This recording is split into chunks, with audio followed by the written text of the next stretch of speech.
you wrestle now with your family. Yeah. You know, you mentioned being able to spend more time.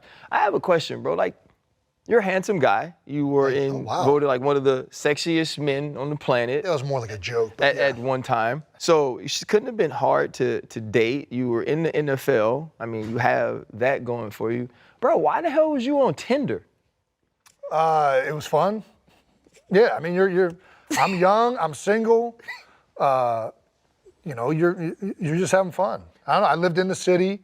I'd go out all the time. I mean, when you're young, you can go out. I can go to practice after being out till, 2, 3 in the morning and function just fine. So I think that no longer lasts either. That's not a thing anymore either. I remember, I definitely can't do that. And then I remember Brent Selleck telling me one time, like, he's like, man, I feel like crap. I drank this milkshake last night. And I'm like, yeah, it's not the football that makes you feel like crap, it's the milkshake. What are you talking about, bro? Right. And then I ate some ice cream and then went out to practice the next day. I was like, oh shit. I think Selleck was on to something. Like, I feel terrible today. So you find out that, eventually you can't just eat and do whatever you want. But early in your career, you can. And I lived down in the city of Philadelphia, Old City. And I'd walk around, go to different bars, restaurants, and swipe Tinder and try and have fun. And it didn't last long because I met my wife, and then that was that. But you met your wife on Tinder. I did. And you fumbled the date. One of the best centers for sure in the history of the game falls to sleep on the woman of his dreams, a woman that he thought was so captivating. Yes. He called for a second date. Yeah. How did you fall asleep on the date? And what was the call like? Like, say, boo, I know we swiped on each other and you came to meet me and the homies.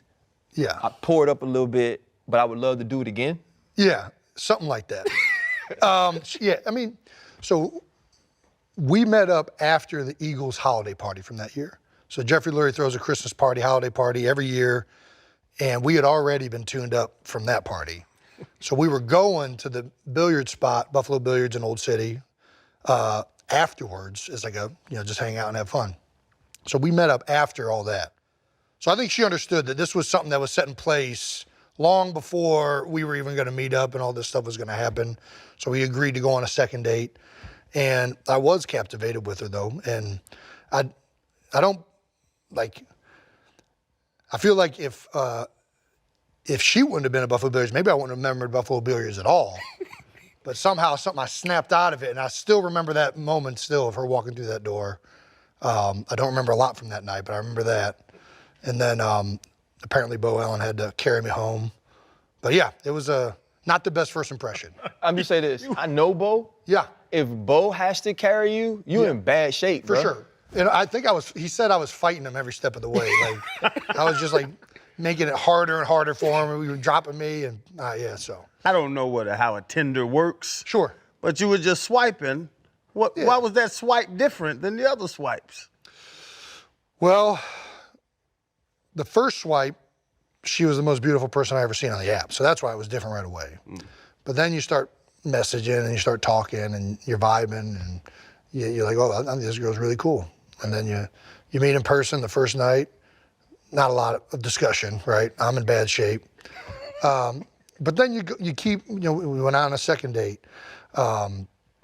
Went ice skating, and then we just kept hanging out. And the more you talk in person, the more you really realize that there's a lot of common values and principles and the things that we both want out of life are matching up.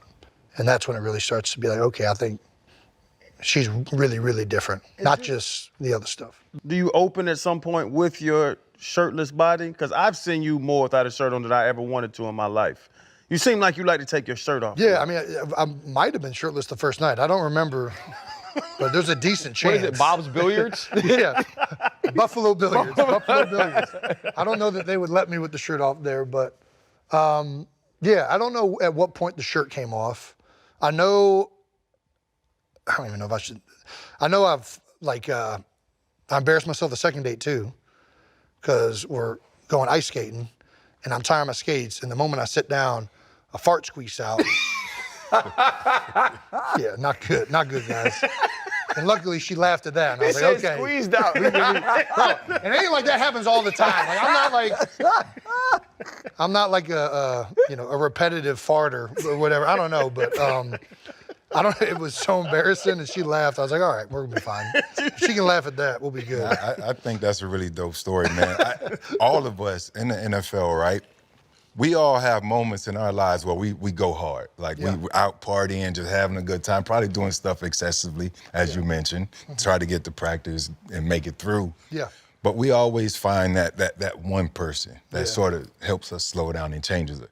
We're all girl dads, right? So my daughter, she melted my heart, and that was the one thing that slowed me down. Absolutely. Right? Your wife, how did she make you better? My wife, first of all, everything you just said, like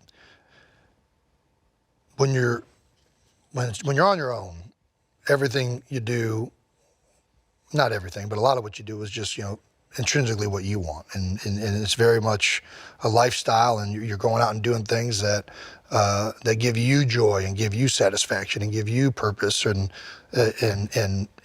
entertainment.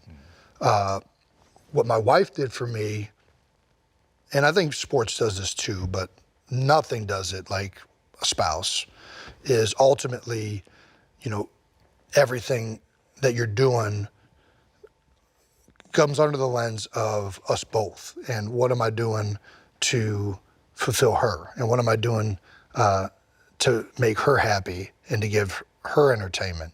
So the moment,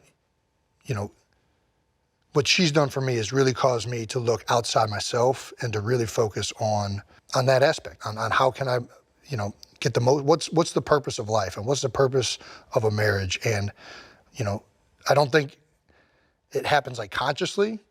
Like I usually look back and it's like, man, I'm like such a different person now than I was before I met Kylie.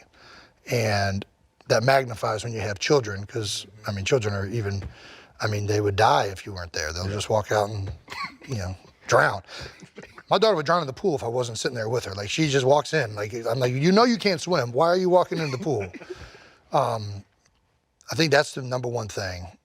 She's made me a more compassionate, a more empathetic, a better person, just in general. And that's carried over to everything else.